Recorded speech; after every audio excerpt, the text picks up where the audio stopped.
قصتنا بتبدأ مع واحد من أخطر معلمي كونج فو في العالم، عنده قدرات خفية وسرية جدا يمكن يحقق بيها العدالة في البلد. ولكن بعد ما انتهى من التدريبات ورجع للمقر شاف 3 ملثمين في معركة طاحنة، وهنا المعلم الخطير ده اتعصب عليهم وأمر 2 منهم ينفذوا جريمة كبيرة. 2 من الملثمين رفضوا، واحد قبل. اللي رفض المعلم الخطير حكم عليه بالهلاك، لبس عصابة سوداء على عيونه وبدأ الطحن فيهم. ومن البداية بتظهر حساسية المعلم الخطيرة لكل ضربة عنده وقوتها. واحد من الملثمين اضطر يهرب بحياته ويسيب زميله للموت، الخطر خلص عليه بدون قلب. وتاني يوم وسط أرض مليئة بالمناظر الطبيعية ظهر ولد صغير اسمه هيساو، كان حابب يتعلم الكونج فو ولكن للأسف معهوش فلوس غير للأكل. ولما كان بيراقب المعلم الشرير، المعلم ده هزق هيساو وقال له لو عايز تتدرب ادفع فلوس يا فقير. وهنا ظهرت أخت هيساو الولد المسكين الكبيرة وعرفته انه لازم يرجع للبيت بسرعة. طبعا هيساو ما بيحبش يمشي غير بدماغه وعدى الموضوع بسلاسة وخرج للغابة عشان يصيع شوية. في اللحظة دي ظهر المعلم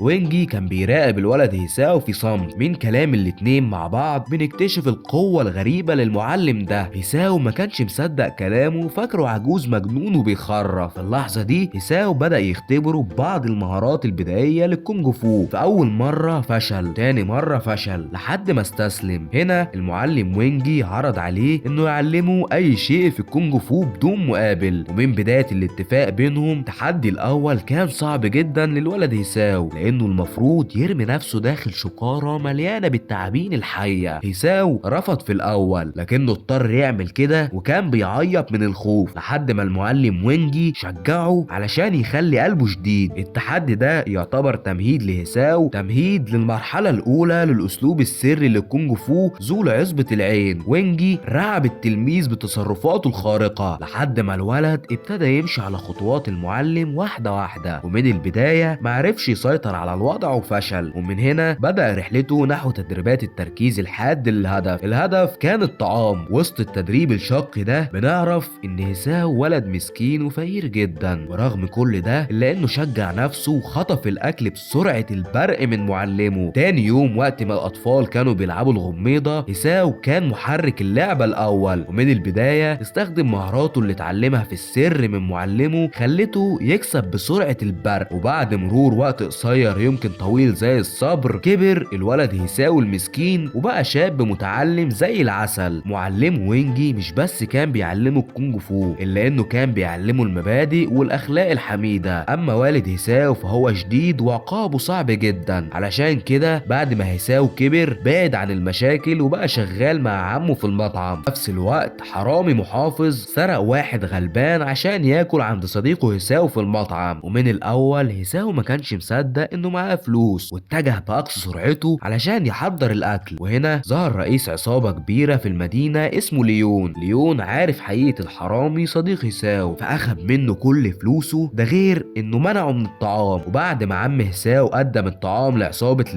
عصابة ليون رفضت تدفع وضربوا الراجل الكبير عم هيساو. وهنا الشاب هيساو رفض الظلم وخرج الغضب اللي جواه ومسك افراد العصابة فرد لعب بيهم زي الكورة في الشارع. وفي النهاية اضطر يطارد ليون زي البطل عشان يعلمه الادب. ومن بداية المطاردة ليون حاول يغدر بالبطل هيساو ولكنه كان بيفشل. اما هيساو استخدم مهارات الكونج فو السرية وخلى المجرم ده يجري زي الكلب. وفي نفس الوقت الحرامي كان مبسوط جدا من العدل، ورغم ان هيساو عمل الصح ووقف قدام الشر الا ان والده فهمه غلط وعامله بطريقة مش كويسة، وفضل يلوم فيه لانه بيكره اي نوع من المشاكل، لان والد هيساو محرزه 1000 مرة منها. وبسبب كده هيساو اضطر ينفذ عقاب البيت في حزن شديد، لكنه كان مبين العكس لان دي قوانين البيت. طبعا في الوقت ده الشرير ليون رجع لقائد العصابة الحقيقي وحكى له عن قوة ومهارة الشاب هيساو. فالقائد اتعصب وأمر بجمع المعلومات عنه علشان يقدر يخلص عليه. تاني يوم الحرامي صديق هيساو لسوء الحظ اتمسك وكان هيطحن ضرب، لكنه قدر يهرب على آخر ثانية، وفي طريقه حاول يساعد ست كبيرة من عصابة ليون. وهنا هيساو شاف الأشرار بيعتدوا على الاتنين الضعفاء دول فدخل زي الوحش الكاسر وكسرهم كلهم زي الكلاب. أول ما حصل اللي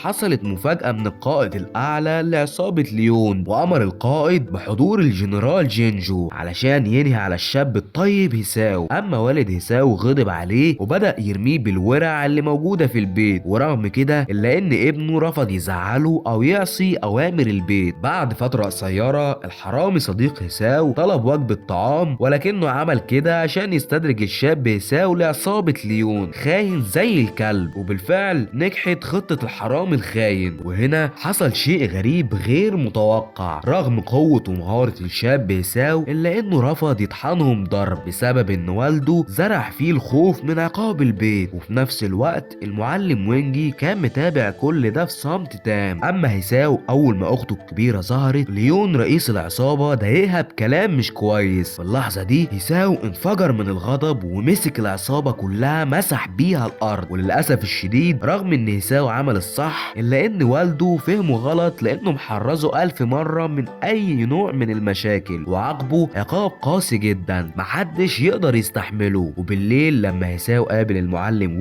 وينجي اتعصب عليه لأنه ما دافعش عن نفسه وفضل يضرب فيه زي الكلب عشان يعلمه إن الخير لازم ينتصر على الشر رغم قوته. وفي النهاية المعلم وينجي عالج جروح الشاب الغلبان بعلاج سحري فعال. تاني يوم الصبح هيساو دخل البيت وهو مبتسم وعمل كل اللي مطلوب منه. نفس الوقت عمه قابل واحد من أغنياء البلد، ولكن اللي من أغنياء البلد ده ظالم ومفتري، طلب منه يدفع ضرائب كبيرة جدا علشان يحافظ على سلامة المطعم بتاعه. وهنا المعلم وينجي اجتمع مع تلميذه هيساو في مهمة رسمية للتغلب على الشخص الفاسد ده. ومن البداية وينجي قرر يستخدم ذكائه الحاد في لعبة الدومينو الصينية وكسب الغني المتكبر. وهنا بدأت مواجهة شرسة بين الراجل الغني والمعلم وينجي. ومن البداية وينجي لعب بعدوه زي الفرخة ودوخه مكانه ونزل فيه طحن علشان يعلمه التواضع والاحترام، ده غير انه طحن باقي رجالته وخلاه يحرم يعمل كده تاني. بعد كده هيساو لما كان ماشي في سلام تام فجأة 2 من البلطجية وقفوه وطلبوا منه طعام بدون اي مقابل والا هيضربوه. وفي نفس الوقت الشرير سكار كان بيحاول يعتدي على بنت مسكينة بدون رحمة. في اللحظة دي هيساو قرر انه يتدخل رغما عن الجميع علشان يساعد البنت، ومن البداية نزل طحن فيهم بشراسة تامة، ولحسن الحظ قدر يكسر عظمهم في ثواني زي البرق. ورغم انه عارف ان والده هيعاقبه الا انه اضطر انه يعمل الصح. بعد كده قائد العصابة قابل والد هيساو، ولما كانوا بيتبادلوا الكلام بنكتشف ان والد هيساو كان واحد من اكبر طغاة الكونج فو في الصين، لكنه رجع عن طريق الفساد علشان يربي اولاده في سلام. اما قائد العصابة هدده ومشي في ثواني. تاني يوم وبدون سابق انذار هيساو دخل في معركة طاحنة مع مجموعة مقاتلين تابعين لقائد العصابة، وقبل ما يخلص عليهم قائد العصابة ظهر وغدر بيه في ثواني. وهنا ظهر والد هيساو واخته المسكينة. والد هيساو اعتذر للاشرار بكل ذل لانه خايف على ابنه وبنته وفي نفس الوقت علشان يحميهم. طبعا بعد ما رجعوا للبيت اخت هيساو كانت بتعالج والدها من الاصابات اللي اتعرض لها. اما هيساو لما كان في الشغل قابل شخص افتكر انه ضعيف وغلبان، ولما هيساو ما ردش عليه الشخص ده فضل يضرب في هيساو لكنه ما كانش حاسس باي الم. وللاسف الشديد بعد فتره من الزمن المكيده والخطه الشيطانيه اتعملت من قبل سكار قائد العصابه الاكبر، وامر قتل والد هيساو بدون رحمه. وفي نفس الوقت قائد العصابه الاصغر اقنع صديق هيساو الخاين وضحك عليهم. بعد كده وصلنا للحظات النهائيه. هيساو قال لهم انا كنت في حالي وبعيد عن المشاكل وبعمل الخير، لكنكم ظلمتوني وسكت وجيتوا عليا وسكت،